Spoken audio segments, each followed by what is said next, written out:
Bienvenidos, hoy vamos a tratar el teórico de aparato cardiovascular. Bien, vamos a empezar a describir los componentes del aparato cardiovascular. Este está compuesto por el corazón, los vasos sanguíneos y los vasos linfáticos. Los vasos sanguíneos, a su vez, comprenden a las arterias, a las venas y a los capilares. Desde un punto de vista mecánico, el corazón cumple como función de bomba, es decir, de eyectar la sangre con cada latido que produce hacia la periferia, donde se encuentran los tejidos. Mientras que los vasos sanguíneos es un sistema de conductos que se encarga de conducir a la sangre en su interior.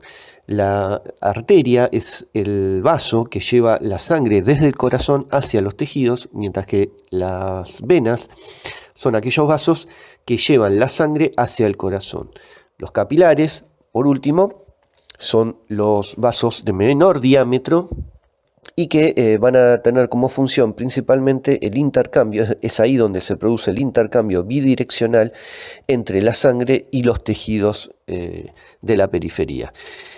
Eso desde el punto de vista puramente mecánico, ¿no? Desde un punto de vista más fisiológico, más endocrino, el corazón cumple otra función que vamos a ver más adelante, y los diferentes componentes de los vasos sanguíneos, especialmente a nivel de las arterias, también son capaces de generar sustancias locales que tienen acciones diversas. Los vasos sanguíneos lo van a ver en el teórico correspondiente a sistema linfático. Vamos a empezar a describir al corazón desde el punto de vista anatómico. ¿Dónde se ubica anatómicamente el corazón? Dentro de la cavidad torácica. Pero específicamente, cuando hablamos de la cavidad torácica, el corazón ocupa determinados sectores del mediastino. Y recuerden que el mediastino es un compartimento anatómico, es decir, es un espacio que queda delimitado por delante por el esternón y los cartílagos costales, hacia los laterales por las pleuras mediastínicas derecha e izquierda y la cara interna de los pulmones derecho e izquierdo.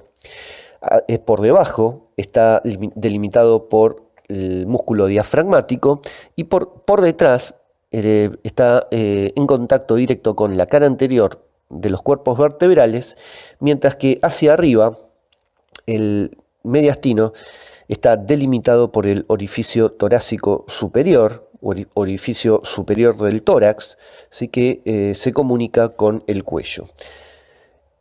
Como pueden ver en la imagen, ¿sí? Ese espacio, el mediastino, puede ser dividido en 9 sectores gracias a 4 planos que cortan, 4 planos imaginarios, ¿no? Que cortan el mediastino en forma vertical, 2 verticales y 2 planos horizontales. ¿Sí? En esta imagen de una vista lateral podemos ver los 2 planos frontales, ¿sí? Que dividen al mediastino en 3 espacios. ¿Bien?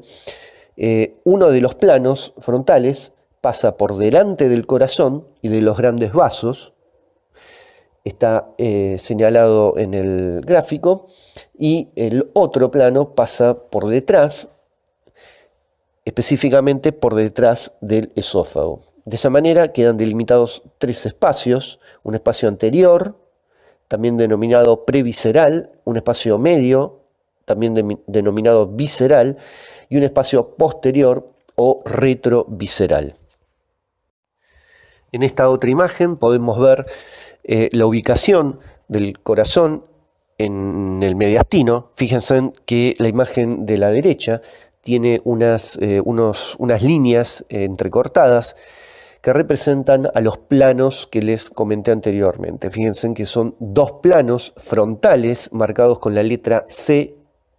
Ese vendría a ser el plano anterior, que pasa por delante del corazón y los grandes vasos, y un plano posterior frontal, que es el plano indicado con la letra D de dedo, que pasa por detrás del esófago. De esa manera, entonces, repetimos nuevamente, quedan delimitados 3 espacios, ¿sí? Frontales, anterior o previsceral, medio o visceral y posterior o retrovisceral. Y fíjense que también tenemos 2 planos horizontales, ¿sí? Marcados con la línea A y B. El plano A, el plano superior, pasa por la cara superior del callado de la aorta, y el plano inferior horizontal, el que está marcado con la letra V de bueno, pasa por el borde inferior de la vena pulmonar inferior, como pueden ver en la figura. De esa manera, estos planos horizontales dividen al mediastino en tres espacios, ¿sí? El espacio superior, que está por encima del callado de la aorta, el espacio medio, que es el que se ubica entre ambos planos, y un espacio inferior que pasa por debajo de la vena pulmonar inferior. De esa manera podemos decir que el corazón se ubica en el mediastino visceral, medio e inferior, ¿sí?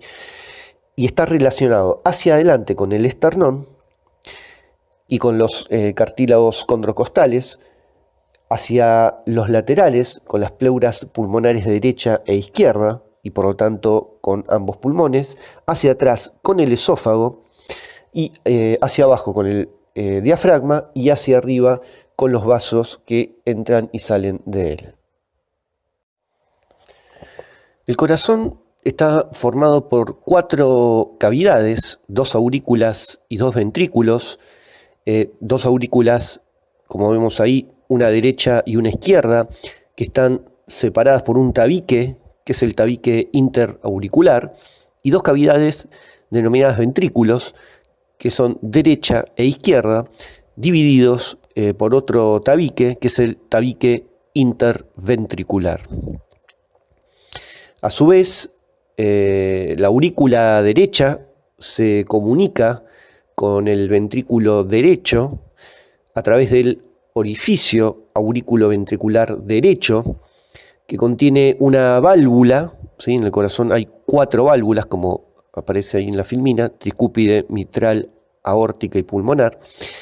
En el orificio entonces aurículo-ventricular derecho, que comunica, repito, la aurícula derecha con el ventrículo derecho, se ubica la válvula tricúspide, ¿sí? Que, como dice su nombre, tiene 3 valvas, ¿sí? Una anterior, una diafragmática y otra septal.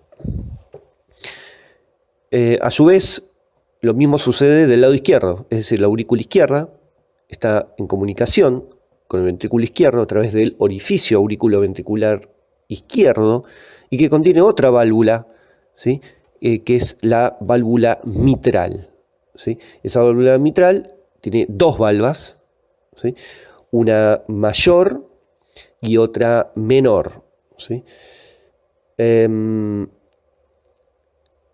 la salida del ventrículo derecho, lo que vendría a ser el orificio de salida, específicamente el ventrículo derecho, que se continúa con la arteria pulmonar, se encuentra también un orificio de salida, ¿sí? Que también lleva una válvula que se denomina válvula pulmonar. Lleva el nombre de la arteria con la cual se comunica el ventrículo derecho. Esta válvula pulmonar también tiene 3 valvas, ¿sí? Una anterior, una postero izquierda y otra postero derecha. Y de la misma manera, el ventrículo izquierdo tiene un orificio de salida que se continúa con la arteria aorta, es donde nace la arteria aorta, y en ese orificio de salida encontramos la 4ª válvula, que es la válvula aórtica, ¿sí? Esa válvula aórtica tiene también 3 valvas, ¿sí? Una izquierda, una anteroderecha y una posteroderecha. Es decir, que de las 4 válvulas, hay 3 que tienen 3 valvas, excepto la mitral, que tiene 2, ¿sí? Las válvulas tricúspide y mitral se denominan también válvulas aurículo-ventriculares, ¿sí? Porque justamente se interponen entre la aurícula y el ventrículo derecho para la válvula tricúspide y entre la aurícula y ventrículo izquierdo para la válvula mitral. Y las válvulas aórticas y pulmonares se denominan también válvulas sigmoideas, ¿sí? Y recuerden que se ubican en el orificio de salida de los ventrículos que se comunica con la arteria del mismo nombre, ¿sí? La válvula aórtica se ubica en el orificio entre el ventrículo izquierdo con la aorta, y la válvula pulmonar se ubica en el orificio de salida del ventrículo derecho que comunica con la arteria, que es donde nace la arteria pulmonar. Vamos a hablar de la configuración externa del corazón para luego pasar a la configuración interna. De la vista externa podemos tomar diferentes caras. Esta es una vista anterior, ¿sí? Vendría a ser la cara anterior del corazón, en donde podemos ver las 4 cavidades de afuera, como nombramos, que están remarcadas con diferentes colores en el gráfico de la derecha, aurícula derecha, ¿sí? Que se separa del ventrículo derecho, fíjense, por un surco que se denomina surco aurículo-ventricular. El ventrículo izquierdo, que ocupa gran parte de la cara anterior, contiguo hacia el lado izquierdo se encuentra el ventrículo izquierdo, que está separado por un surco, que es el surco interventricular anterior, y separando la aurícula izquierda del ventrículo izquierdo, también tenemos el surco aurículo ventricular peroizquierdo. Fíjense que también se encuentran las salidas, ¿sí?, tanto de la arteria aorta como del tronco pulmonar, que rápidamente se divide en arteria pulmonar derecha e izquierda.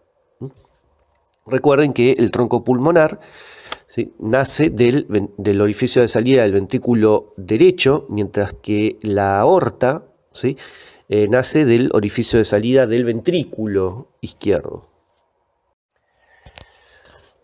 Siguiendo con las vistas externas del corazón, tenemos arriba, hacia la izquierda, vistas laterales, tanto derecha como izquierda.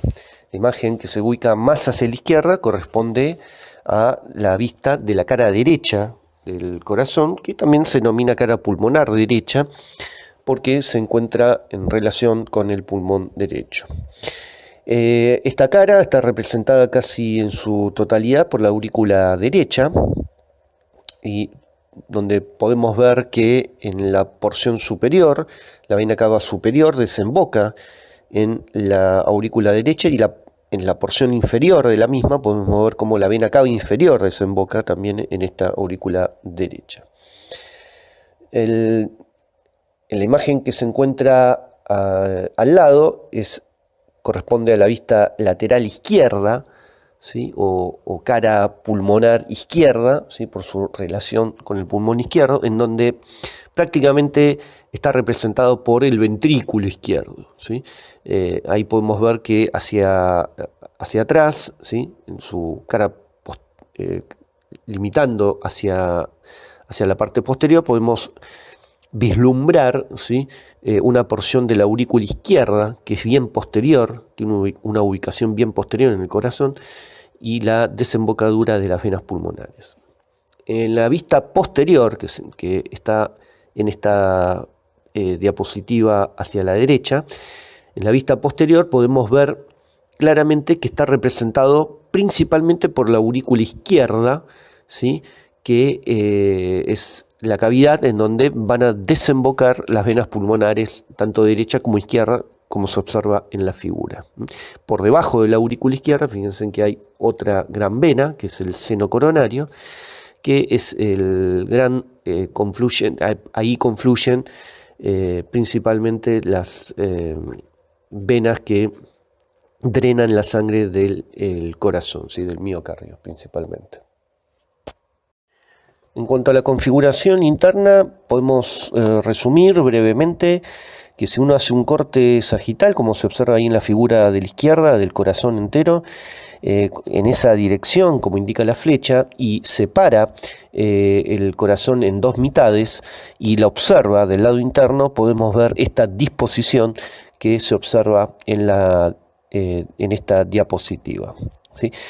Claramente podemos ver las 4 cavidades, ¿sí?, separados, ¿sí?, las aurículas derechas de la aurícula izquierda por el tabique interauricular, y el ventrículo derecho se separa del ventrículo izquierdo por la presencia del tabique interventricular, ¿sí? Fíjense en que la aurícula derecha se comunica con el ventrículo derecho por ese orificio orificio aurículo-ventricular derecho, en el cual reside la válvula tricúspide, que fíjense en que en el borde libre de dicha válvula surgen unos cordones de coloración blanca en esta imagen, ¿sí? Que son cordones fibrosos, se denominan cuerdas tendinosas, que fijan, ¿sí?, el extremo libre de la válvula con el músculo papilar que se ubica en la superficie de la cavidad ventricular, ¿sí? De la misma manera sucede del lado izquierdo, ¿sí?, del corazón, en donde la válvula mitral, en su extremo, en su borde libre, ¿sí?, de las valvas, nacen estas cuerdas tendinosas, ¿sí?, que sirven como medio de fijación con el músculo papilar para asegurar de esa manera un flujo unidireccional de la sangre entre la aurícula y el ventrículo.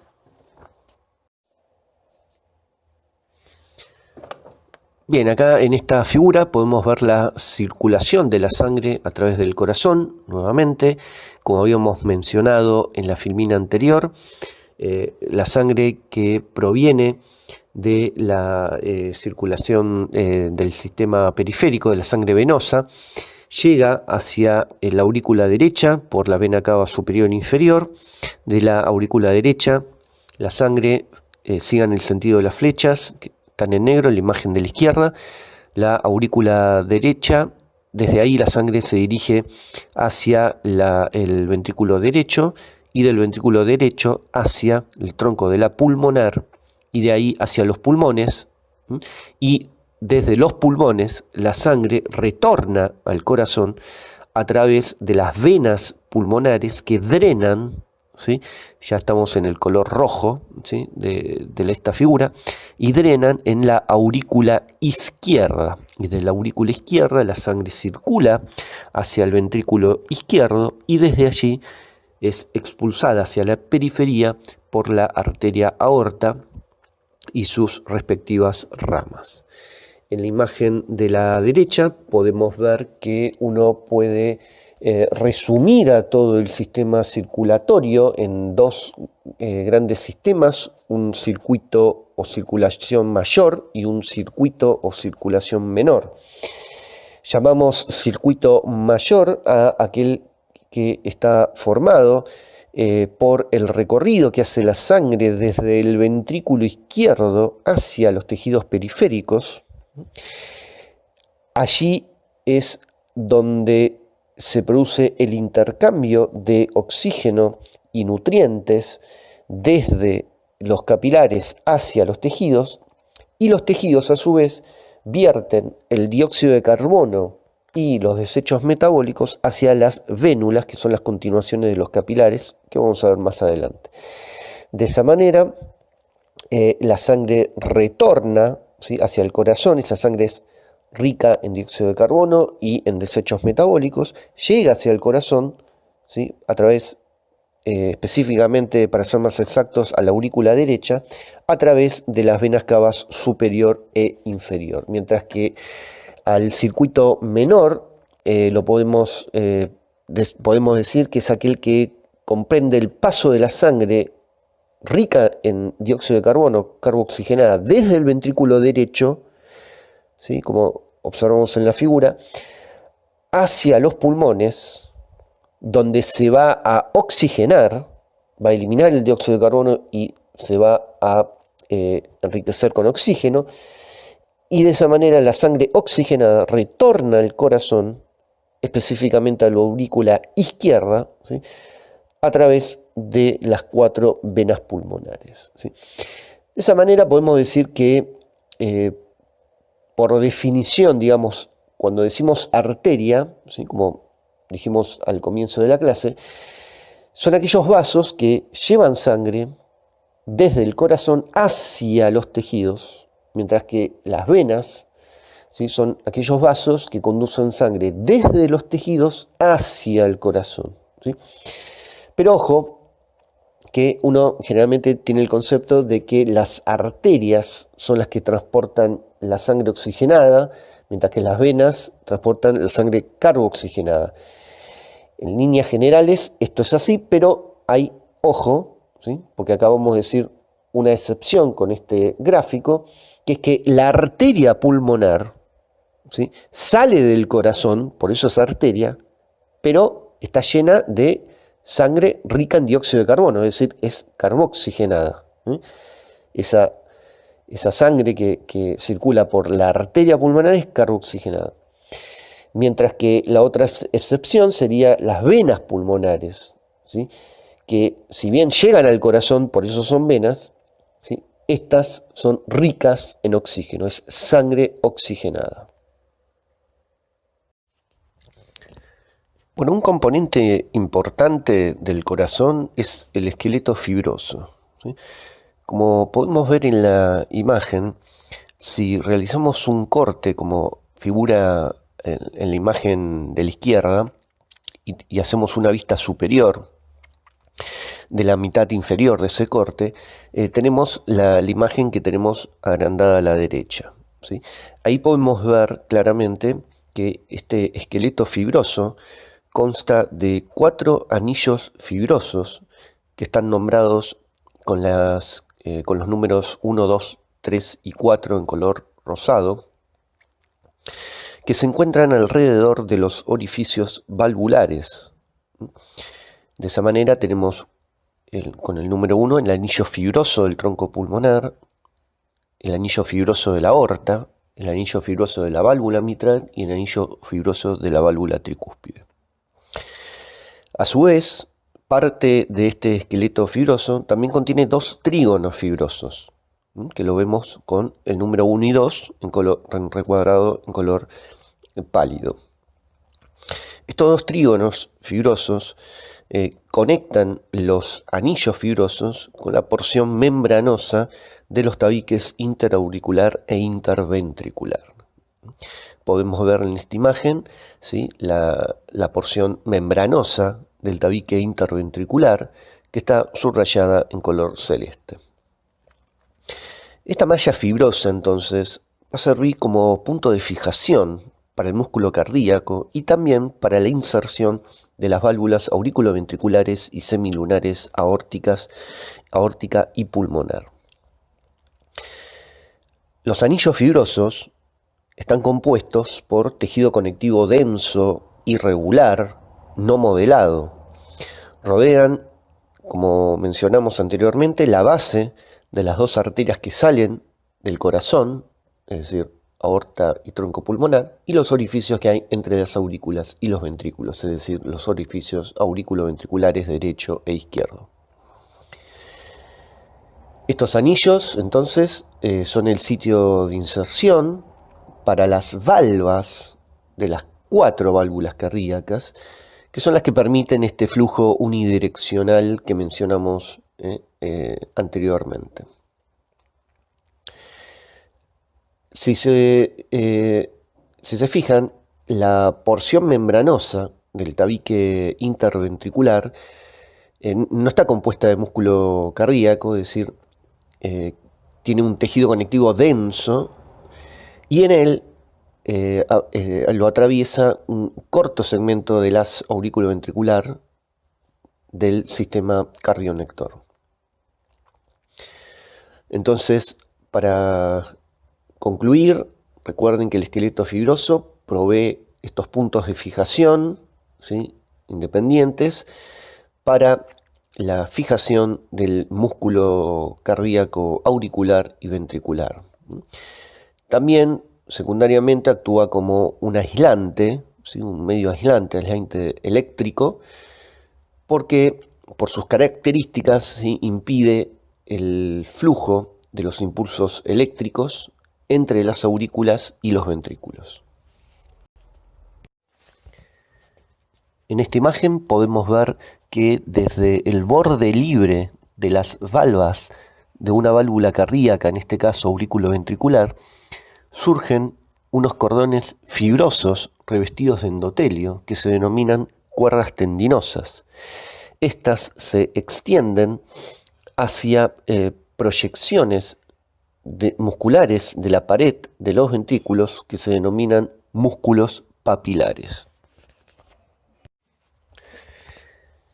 Bien, por lo tanto podemos decir que las válvulas cardíacas son estructuras compuestas de tejido conectivo revestido por endocardio y que están fijadas a ese complejo de esqueleto fibroso que consistía en tejido conectivo denso no modelado y que formaba parte de los anillos fibrosos y rodeaba los orificios que contenían las válvulas. Podemos decir también que cada válvula se compone de 3 capas, como figura en la diapositiva: una capa fibrosa o central, una capa esponjosa o capa auricular o arterial, dependiendo de qué válvula estemos hablando, y una capa ventricular. La capa fibrosa forma el centro de la valva y contiene extensiones fibrosas de tejido conectivo denso no modelado de los anillos del esqueleto fibroso. La capa esponjosa, por su parte, está formada por tejido conectivo laxo, ¿sí?, que puede estar situado en el lado auricular, ¿sí?, o arterial o vascular de cada valva. Está formado por fibras elásticas y colágenas que tienen una disposición laxa, infiltradas, inmersos, digamos, en un gran número de proteoglucanos. La capa esponjosa actuaría como un amortiguador, ¿sí?, ya que absorbe todas las vibraciones, ¿sí?, que se asocian con el movimiento, ¿sí?, de la válvula, especialmente con el cierre. También le otorga flexibilidad y plasticidad a las cúspides de la valva. En las válvulas aórticas y pulmonar, la esponjosa, que está situada en el lado del vaso sanguíneo, recibe el nombre de capa arterial, esponjosa arterial. Mientras que el equivalente del tejido conectivo laxo situado en el lado auricular de las válvulas auriculoventriculares, tricúspide y mitral, recibe el nombre de capa auricular o esponjosa auricular. La última capa, la capa ventricular, es la que está contigua a la superficie ventricular de cada valva, ¿sí?, y tiene un revestimiento endotelial. Está formada por tejido conectivo denso, ¿sí?, con muchas capas de fibras elásticas. En las válvulas auriculoventriculares, la capa ventricular se continúa con estas cuerdas tendinosas que nombramos anteriormente, que se extienden desde el borde libre de la válvula auriculoventricular hacia esas proyecciones musculares de la pared del ventrículo que se llamaban músculos papilares. Por último, tenemos que decir que las valvas de cada válvula generalmente son avasculares, ¿sí? Hay unos pequeños vasos sanguíneos, ¿sí?, y el músculo liso que puede observarse se encuentran más que nada en la base de la valva. Esto se debe a que las valvas son delgadas, lo suficientemente delgadas, y como están expuestas a la sangre, esto permite directamente, ¿sí?, la difusión directa de sustancias nutritivas y oxígeno desde la sangre. Acá podemos ver una imagen histológica de un corte a través de una de las 2 valvas de la válvula mitral, en donde se puede ver que a ambos lados de esta valva se encuentran revestidos por endotelio. Si se fijan, la composición que se ve acá y la disposición que se ve en esta imagen, podemos observar como cierta composición de la valva en forma de capas, ¿sí? Comenzando de la parte superior, que vendría a ser el lado auricular de esta imagen, la primera capa que hay por debajo del endotelio sería la capa esponjosa, ¿sí?, como está ahí señalada, que en este corte no está tan desarrollada, pero se puede visualizar claramente. La segunda capa, que es la más voluminosa, es la capa fibrosa, ¿sí?, que forma la mayoría del tejido conectivo denso en el centro de la válvula. Y la tercera capa, que es la ventricular, que está en la parte inferior, está formada por tejido conectivo denso, ¿sí?, que recuerden contiene más que nada fibras colágenas y elásticas. La pared del corazón está compuesta por 3 capas, tanto de las aurículas como de los ventrículos. De afuera hacia adentro, esas capas son el epicardio, el miocardio y el endocardio. Claramente podemos ver en esta imagen que el miocardio, ¿sí?, es la capa más prominente de las 3. ¿Cómo está compuesta desde el punto de vista histológico la capa más interna, que es el endocardio? Bueno, ahí como podemos observar, el endocardio consiste en una capa interna de endotelio y tejido conectivo subendotelial, una capa media de tejido conectivo y células de músculo liso y una capa más profunda de tejido conjuntivo que se denomina capa subendocárdica. Esta última capa, ¿sí?, se continúa con el tejido conectivo de la siguiente capa, que es el miocardio. El sistema de conducción del corazón, es decir, el sistema cardionector, se encuentra justamente en esta capa subendocárdica del endocardio. La otra capa es el miocardio, que está formado por músculo cardíaco, que es el principal componente del corazón. Los detalles de la estructura histológica, ¿sí?, y la función desde el punto de vista muscular la verán en detalle en el teórico correspondiente al tejido muscular, en donde se podrá comparar los distintos tipos de músculo y de esa manera comprender sus diferencias. No obstante, podemos observar en esta figura y podemos ir adelantando algunos conceptos que verán en detalle durante el trabajo práctico, que el músculo cardíaco está compuesto por células individuales denominadas miocardiocitos y que se encuentran vinculadas entre sí por la formación de uniones complejas para formar una sola unidad funcional que se denomina fibra miocárdica. Desde el punto de vista histológico, el músculo cardíaco se diferencia de otras fibras musculares estriadas como la esquelética debido a la presencia de unas estriaciones llamativas que se denominan discos intercalares, que son el reflejo de estas uniones complejas entre los extremos de 2 células diferentes. Otra característica de este tipo muscular estriado cardíaco es que el núcleo de los miocitos cardíacos se encuentra en el centro, ¿sí?, de la célula, y se pueden observar a lo largo de las fibras miocárdicas ramificaciones, ¿sí?, que son características de este tipo de tejido. En esta otra imagen del miocardio podemos ver la disposición que tienen las fibras musculares cardíacas en un corte transversal, teñido al igual que las otras 2 imágenes con hematoxilina y eosina, y como pueden observar, el contorno de cada una de estas fibras musculares es de aspecto poligonal o redondeado. El núcleo, si se fijan, es de ubicación central, ¿sí?, que va a estar rodeado por las miofibrillas intracitoplasmáticas, y cada una de estas fibras individuales está rodeada por un tejido conectivo delicado, fino, que puede contener capilares o otros pequeños vasos como las vénulas. A su vez, el conjunto de estas fibras, es decir, los haces de fibras miocárdicas, están rodeados a su vez por cantidades mayores de tejido conectivo que pueden contener vasos sanguíneos más grandes como las arteriolas.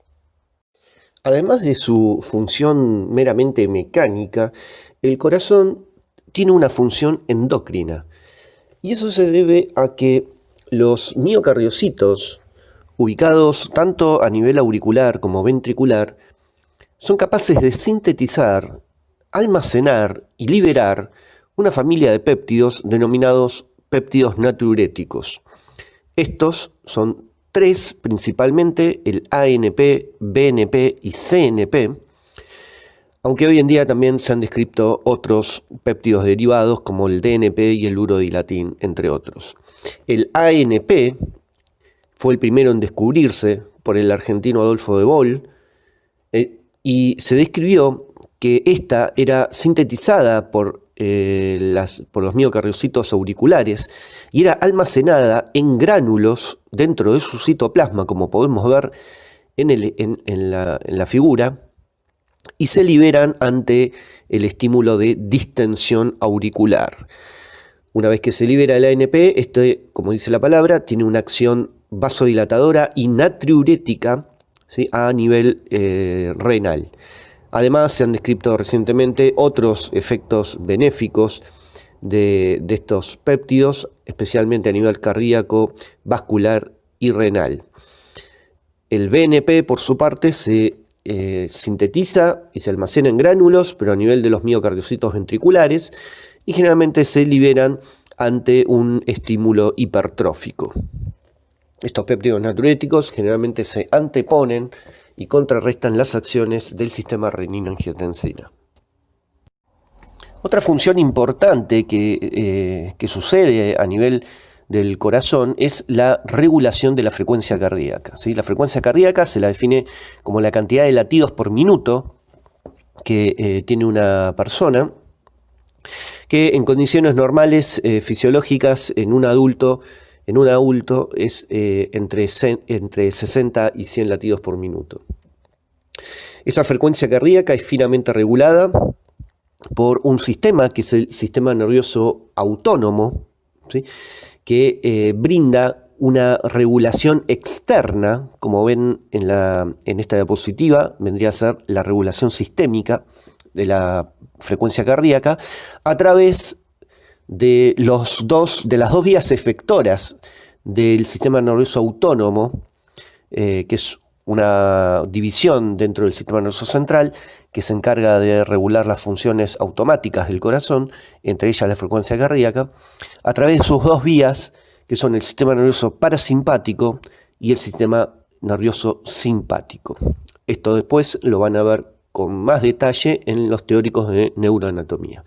Sepan por el momento que la frecuencia cardíaca puede ser regulada de manera extrínseca, a través de este sistema, que es el sistema nervioso autónomo, a través de sus dos vías, parasimpática y simpática. La parasimpática la realiza a través del 10º par craneal o nervio vago o neumogástrico, a través de la liberación de un neurotransmisor, que es la acetilcolina, mientras que el simpático regula también en la frecuencia cardíaca a través de su vía eferente, que nace en los segmentos torácicos altos de la médula espinal, especialmente el asta intermedio lateral de T1 a T6, y también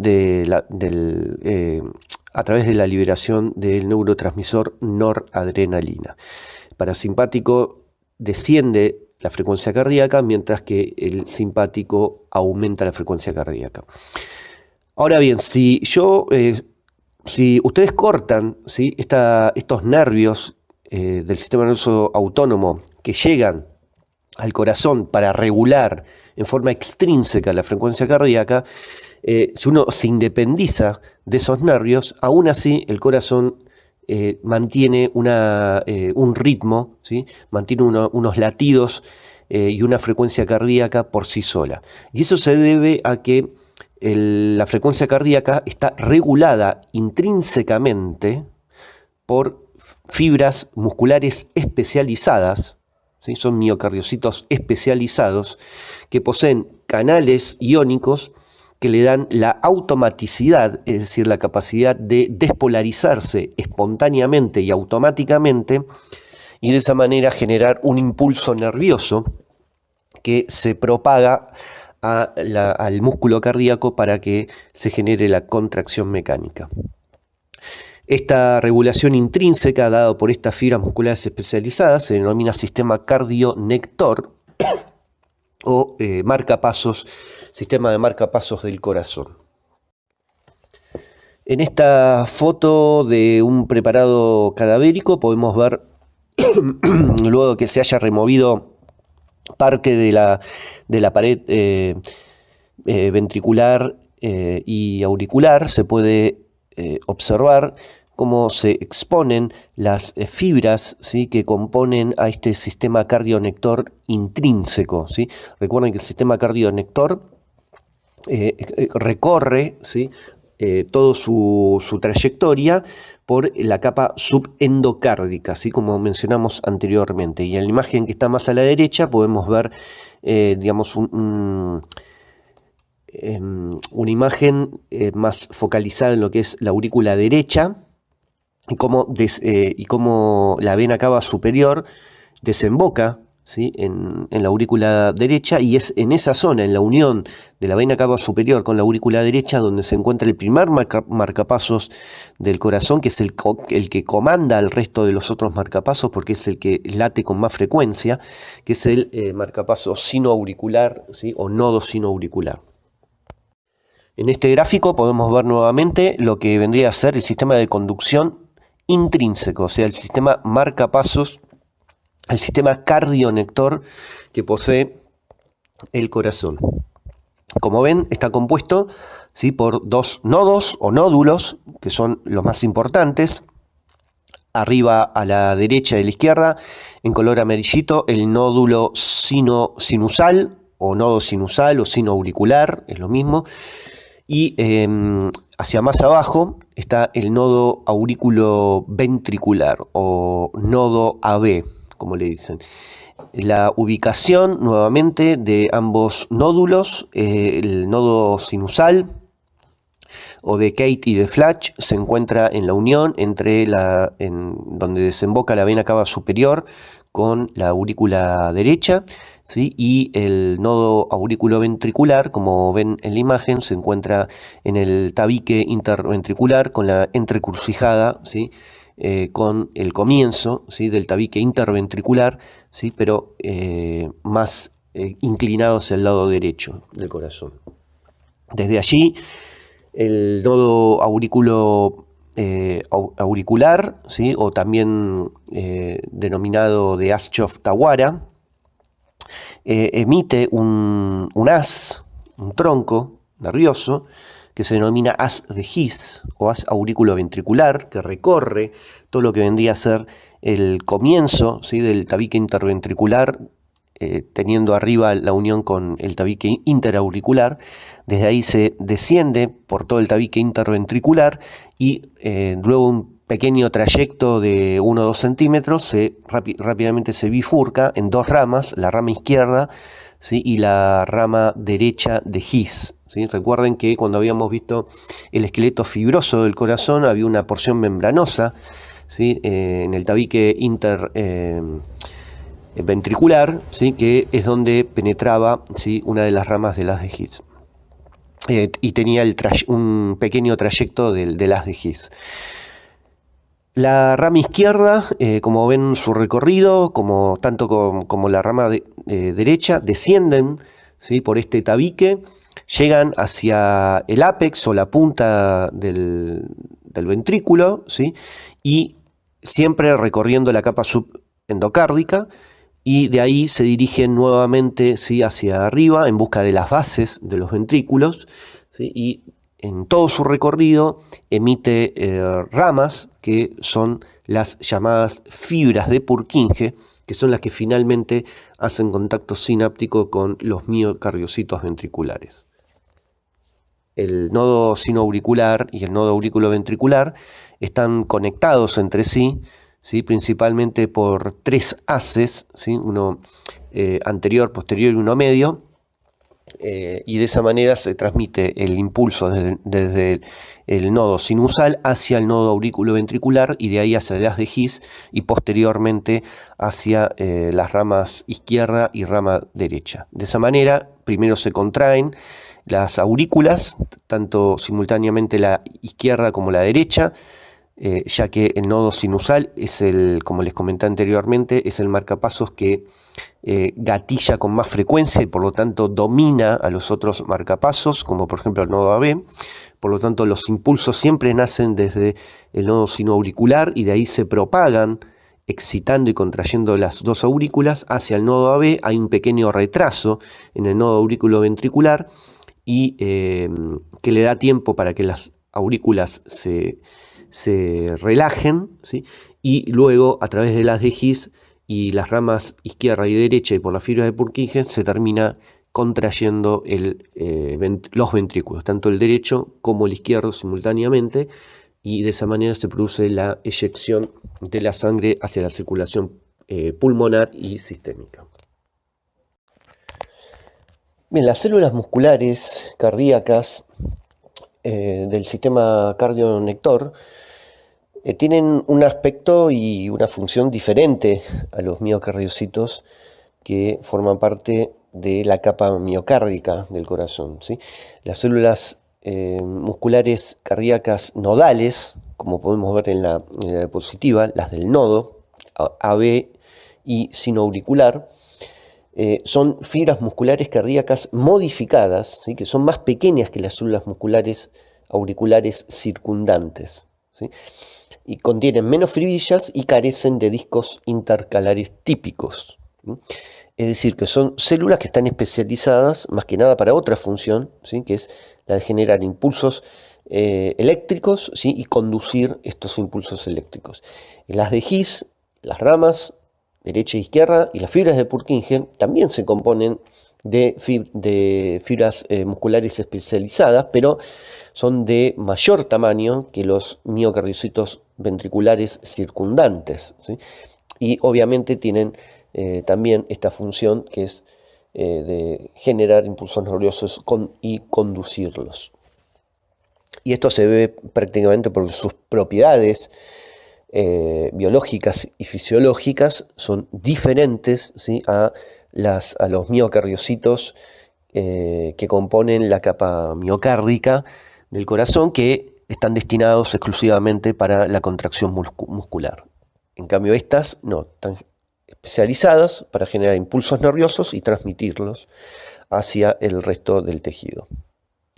En esta imagen histológica podemos ver una sección del endocardio donde se muestra el aspecto de una célula de Purkinje, que es la que está señalada con la flecha, a nivel del subendocardio. Bien, en esta imagen histológica podemos ver un corte de una pared ventricular de un corazón tenido con la técnica de Mallory-Hassan. La técnica de Mallory-Hassan es una modificatoria de la tinción de Mallory, en donde las fibras colágenas se tiñen de color azul intenso, como vemos acá en la imagen, ¿sí? Fíjense que del lado izquierdo está la letra E y por debajo la letra M, porque los dos tercios superiores que corresponden a esta imagen corresponden al endocardio y el tercio inferior corresponde al miocardio. Lo que es endocardio, podemos ver que gran parte lo ocupa una gruesa capa de fibras de Purkinje. Si empezamos por arriba de todo está la capa endotelial del endocardio, que por debajo hay un tejido conectivo subendotelial que está teñido de color azul, ¿sí? Porque justamente hay fibras colágenas. Justo por debajo de ese tejido subendotelial se encuentra lo que es la capa subendocárdica, obviamente, ¿no? Y es ahí donde están estas fibras de Purkinje, ¿sí? Fíjense que las células son de mucho mayor tamaño, ¿sí? que las fibras miocárdicas, ¿sí? que las células miocárdicas. Ahí está señalado con N lo que vendrían a ser los núcleos, ¿sí? de estas fibras de Purkinje. Y por debajo de esta gruesa capa de fibras de Purkinje, fíjense que hay células miocárdicas que contienen los discos intercalares que están marcados con la flecha, ¿sí? Como para que tengan una distinción de algunas características histológicas para poder diferenciar entre estos dos tipos de células, ¿sí? Bien, pasamos ahora a describir la última capa, ¿sí? del corazón, que habíamos dicho que la capa más externa era el epicardio. Pero también acá tenemos que hablar del pericardio. Es un saco que envuelve al corazón, como podemos ver en la imagen izquierda. En la imagen derecha magnificada podemos ver de izquierda a derecha las dos capas que estuvimos desarrollando hasta ahora, de interno a externo, es el endocardio y el miocardio, y ahí tenemos el epicardio, ¿sí? Si se fijan, el epicardio se denomina también hoja visceral de la serosa pericárdica, ¿sí? O sea, el epicardio, en verdad, cuando hacemos mención al epicardio, hacemos mención a la hoja visceral de la serosa pericárdica. Bien, este epicardio se compone de una capa de células mesoteliales y por debajo de él una capa submesocárdica que está compuesta de tejido conectivo y adiposo subyacente que está en contacto con el miocardio y le sirve como medio de fijación. Bien, acá tenemos que hacer una aclaración que ¿cuál es el significado de serosa? ¿Sí? Recuerden que serosa, a diferencia de adventicia, es la membrana que recubre una cavidad, ¿sí? Y tiene como función, ¿sí?, evitar el roce y la fricción, ¿sí?, de un órgano con estructuras vecinas. Es decir, que una serosa generalmente recubre una cavidad, en este caso la cavidad pericárdica, y a diferencia de una adventicia, que generalmente recubre un órgano, pero tiene como función, más que nada, mantener localizado, ¿sí?, a ese órgano en los tejidos circundantes. Y la adventicia carece, ¿sí?, es tejido conectivo fibroso y de colágeno, mientras que la serosa es tejido conectivo con una hoja epitelial, ¿sí?, que en verdad no llega a ser un epitelio porque no está en contacto con una luz, por eso se denomina mesotelio, ¿sí?, al epitelio plano simple que compone las dos hojas de una serosa, ¿sí? Fíjense que en este caso, en la imagen que estamos viendo, la serosa pericárdica tiene dos hojas, ¿no? Toda serosa, cuando hablamos de serosa, es porque tiene dos hojas, una visceral y una parietal.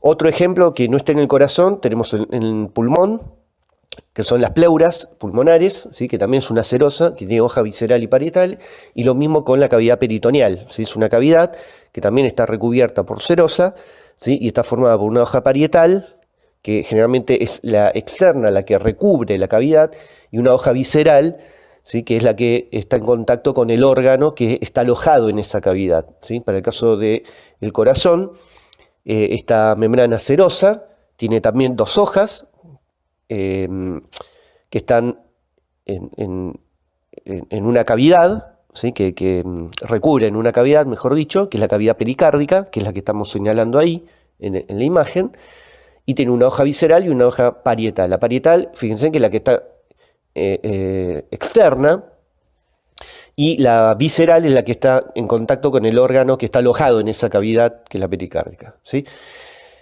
Bien, hecho esta aclaración, repetimos, el epicardio, entonces, corresponde a la capa más externa del corazón y se denomina, asimismo, hoja visceral de la serosa pericárdica, ¿sí? Es lo mismo, ¿está bien?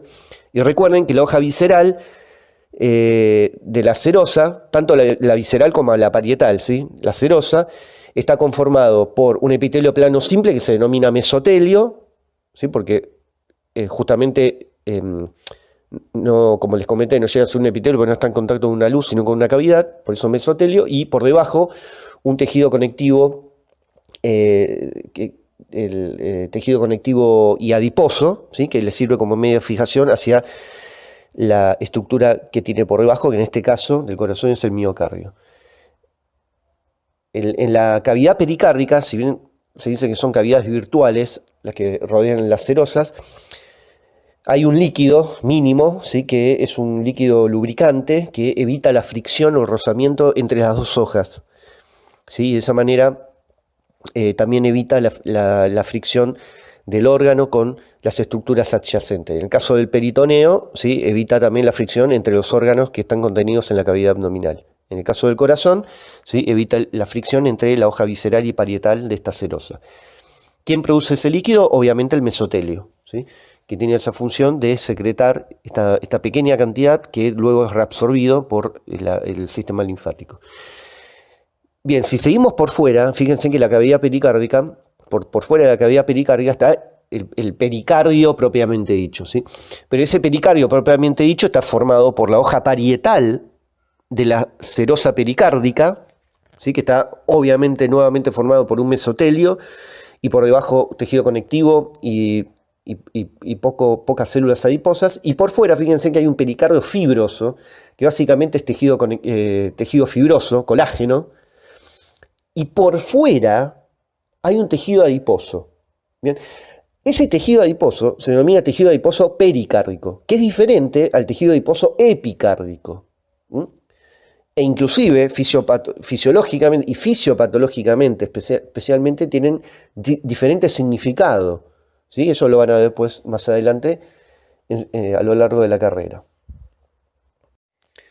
Bien, acá tenemos nuevamente un esquema, nada más que se hizo una ilustración, ¿sí?, de cuáles serían todas las capas del corazón, ¿sí?, empezando de adentro hacia afuera, ¿sí?, ya dijimos, endocardio, miocardio, y luego el epicardio, ¿sí?, y como vemos que está formado el epicardio, que vendría a ser, ya dijimos, la hoja visceral de la serosa pericárdica, por fuera la cavidad pericárdica, y externa, tapizando, vendría a ser a esta cavidad, la hoja parietal del pericardio seroso. ¿Bien? El líquido ese que está nombrado ahí, que es el que produce el mesotelio y está en la cavidad pericárdica, se denomina, es un líquido seroso, ¿sí?, de características serosas. Y por fuera recuerden que está el pericardio fibroso, que es colágeno básicamente, y por fuera de digamos, por fuera del corazón, ¿no?, si uno lo viese desde afuera del corazón, hay grasa, que es la grasa pericárdica. Bien, anatómicamente, ¿dónde está ubicado ese pericardio? Detrás del esternón y entre la segunda hasta la sexta, hasta el sexto cartílago costal. Se dice que el pericardio es un saco fibroso, ¿sí?, que rodea el corazón y los grandes vasos, y tiene una porción externa, que es el pericardio fibroso, que ya describimos anteriormente, y una porción interna, que es el pericardio seroso, que es el que describimos también, que tenía dos hojas, parietal y visceral, y que rodeaban la cavidad pericárdica.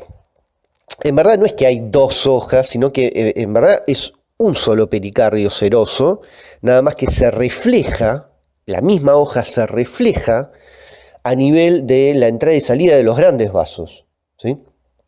Y de esa manera, ¿sí?, al replegarse, ¿sí?, forma la otra hoja que corresponde, y de esa manera delimita a la cavidad pericárdica. ¿Bien?